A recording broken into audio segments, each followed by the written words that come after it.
দামি একটা খাট ছিল, আমি দুনিয়ার মধ্যে লক্ষ টাকা দিয়ে একটা খাট বানাইছি। ও আমার আপনজনেরা, আমাকে কেন এই খাটের মধ্যে শোয়া রাখলা না?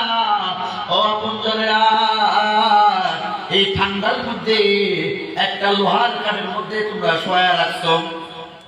বিরত ব্যক্তিরা এই কথা বলবে আর কাঁদবে আর বলবে, ও আমার আপনজনেরা, এই ঠান্ডার মধ্যে তোমরা আমারে শোয়া রাখছো, আমি দার্জিলিং ছাড়া ঘুমাইতে পারি না। ও ভাই, তোমরা কেন আমাকে একটা জার্সিন দাও না? আমি এই ঠান্ডার মধ্যে শোয়া থাকতে পারি না। এই কথা বলবে আর মৃত ব্যক্তিটা কাঁদতে থাকবে। একটু পরে তার আপনজনেরা তাকে গরম পানি করাইয়া যখন গোসল দিবে, মৃত ব্যক্তিটা কাঁদবে আর বলবে, ও আপনজন, আমি তো গরম পানি সহ্য করতে পারি না, কেন আমাকে তোমরা গরম পানি দিয়ে গোসল করাইতেছো? কেন আমাকে তোমরা গরম পানি দিয়ে গোসল করাইতেছো? একটু পর তার আপনজনের তার পেটের মধ্যে একটা ঝাঁটা মারবে, চাপ মারবে। ওই মৃত ব্যক্তিটা কাঁদতে থাকবে আর বলবে, হায় রে দুনিয়ার মানুষ, তোমরা যে আমার পেটের ভিতরে চাপ মারলা, আমি ওই চাপের ব্যথা সহ্য করতে পারি না। ও আমার বন্ধুরা, ও আমার বাবাজিরা, একটু খেয়াল করে শুনো, একটু মনোযোগ দিয়ে শুনো। এখনো যারা চার দোকানে আড্ডা মারতেছো, একটু মরণের কথাটা স্মরণ করো। একটু চিন্তা করে দেখো, হইতে পারে এখনই তুমি মারা যাইবা, হইতে পারে এখন তোমার আজরাইল তোমার সামনে চলে আসবে। মনে রাখো, মৃত্যুটা তোমার কাছে মনে কইরা একটু দিলের কানটা লাগায় শুনবা। ওই মৃত ব্যক্তিটা বলতে থাকবে আর বলবে, তোমরা আমারে কই হয়ে যাও, কিছু রৌদ্র বৈশা সাদা কাপড় পরায় দিবে। আর মৃত ব্যক্তিটা কাঁদতে থাকবে আর বলতে থাকবে, তোমরা কেন আমারে সাদা কাপড়ের মধ্যে শোয়াইতেছো? এই যে সাদা কাপড় পরাইয়া আমারে তোমরা পেঁচাইতেছো, ও ভাই, কেন আমারে চকলেটের মধ্যে পরাইতেছো? আমার দুনিয়ার মধ্যে কত দামি দামি কাপড় ছিল।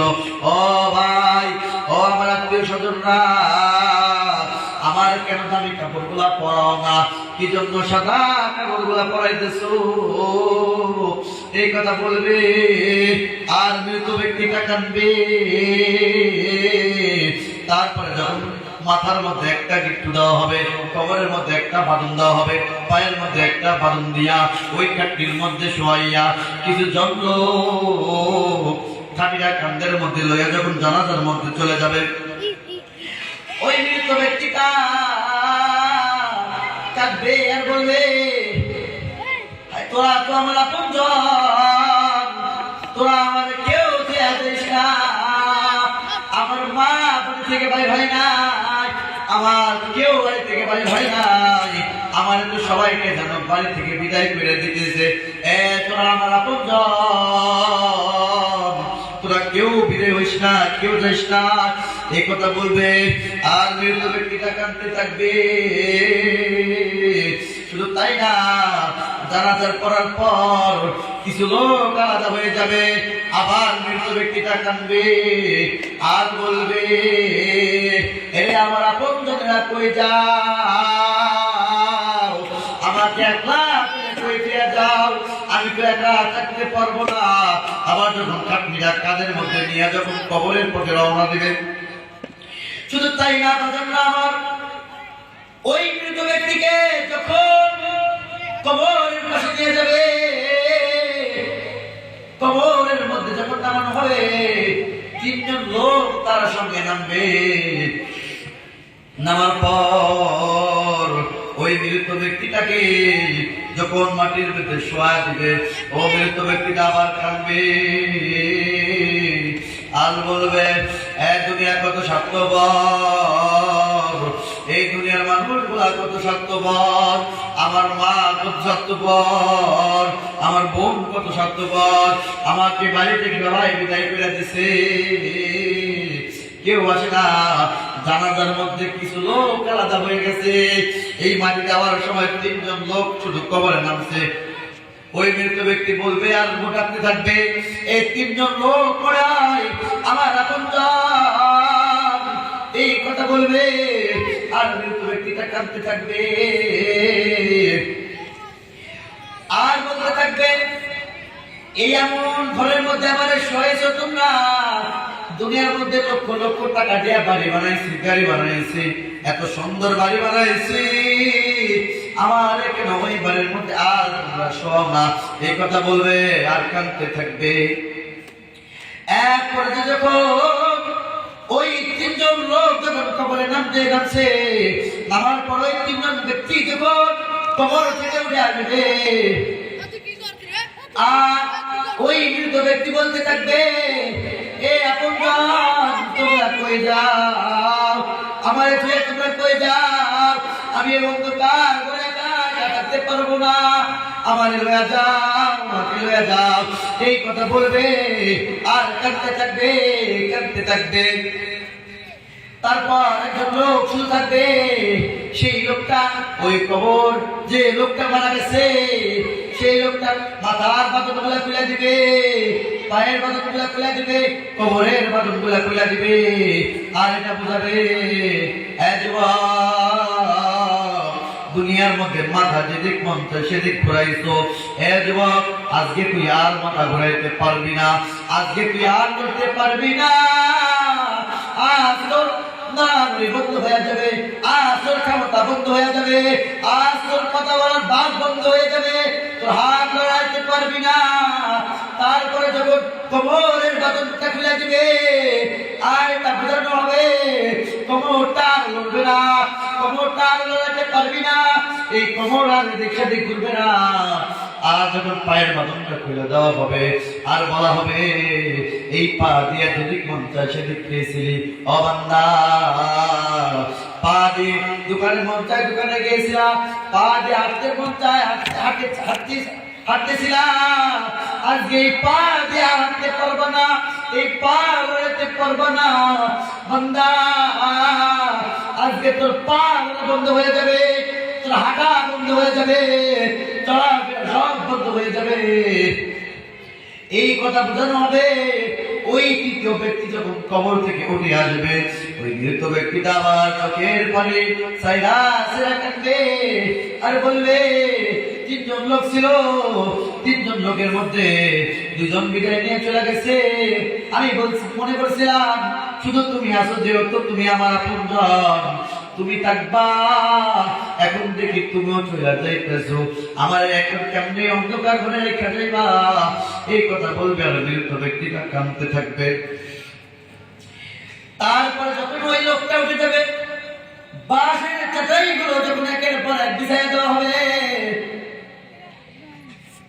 তারপর যখন চাটাই বিছাই দেওয়া হবে, যখন মাটি দেওয়া শুরু হয়ে যাবে, একটু ছিদ্র দিয়ে আলো গুলা বাইরে হইতে থাকবে আর মৃত ব্যক্তিটা বলতে থাকবে,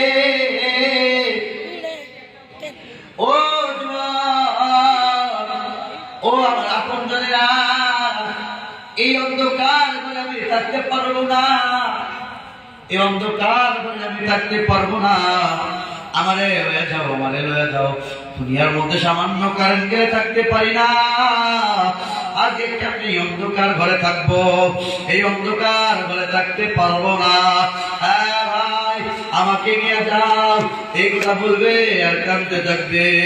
হায়রে কবরবাসীর কান্না কেউ শুনবে না, হায়রে সবাই আফসোস। আজ একটু চিন্তা করে দেখো, যখন আমাদের এই অবস্থা হবে, একের পর এক লোকেরা চলে যাবে দুনিয়া থেকে, এক এক করে মানুষগুলা বিদায় নিবে, আর কেউ থাকবে না, কেউ থাকবে না, কেউ থাকবে না। এই মৃত ব্যক্তির কান্না যদি কেউ শুনতো, আল্লাহ রাসূল হাদিসের মধ্যে বলতেছে, কেউ যদি মৃত ব্যক্তির চিল্লানি শুনতো, সকল মানুষগুলা বেহুশ হয়ে যাইত। তাহলে একটু চিন্তা করে দেখেন, একটু চিন্তা করে দেখেন ওই মৃত ব্যক্তিটা কি পরিমাণ চিল্লাপাল্লা করবে, কি পরিমাণ চিল্লাইতে থাকে। এই দুনিয়ার মানুষ তোমরা যদি জানতা, তোমরা যদি শুনতা, তাহলে মনে রাখতা দুনিয়া থেকে তোমরা ঈমানওয়ালা হয়ে কবরে যাইতা। এই কারণে আল্লাহ রাসূল বলতেছেন, এই ইমানদার, কেউ তোমরা বেঈমান হইয়া কবরে এসো না। কারণ কি, কবর বারবার ডাকে আর বলতেছে, ওরে ইমানদার শোনো, বেঈমান হইয়া কেউ কবরে এসো না, বেঈমান হয়ে কেউ মারা যায় না, বেঈমান হইয়া কবরে চলে এসো না, পরিপূর্ণ ঈমানওয়ালা হিসেবে এসো।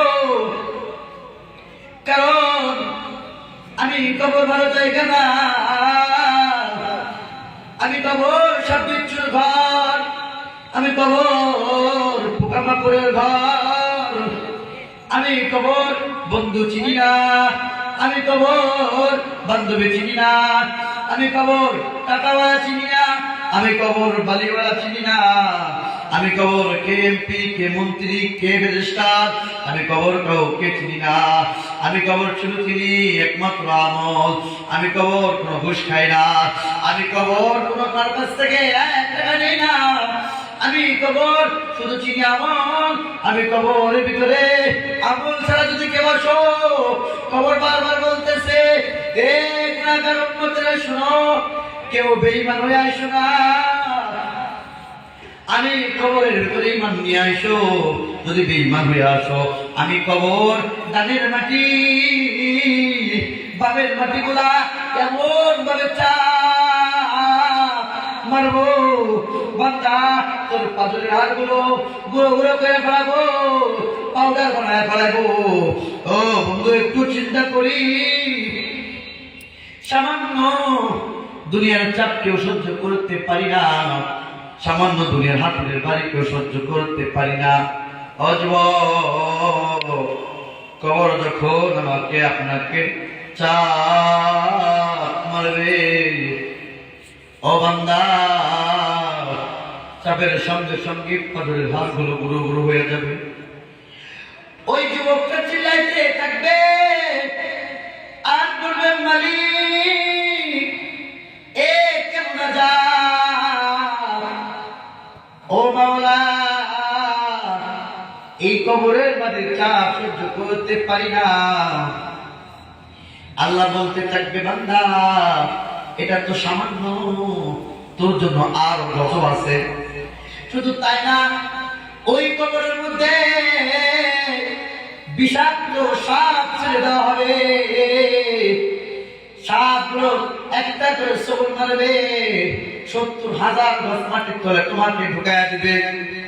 শুধু তাই না, হাদিসের মধ্যে আছে, ওই কবরের কোন সাপ যদি দুনিয়ার জমিনে যদি ছেড়ে দেওয়া হয়, আর ওই সাপ যদি দুনিয়ার জমিনে একটা শ্বাস দেয়, একটা শ্বাস যদি দুনিয়ার জমিন থেকে নেয়, হাদিসের মধ্যে আছে সমস্ত দুনিয়াটা পুড়িয়া যাবে, গাছ পালাগুলো পুড়িয়া যাবে, ছাই হয়ে যাবে।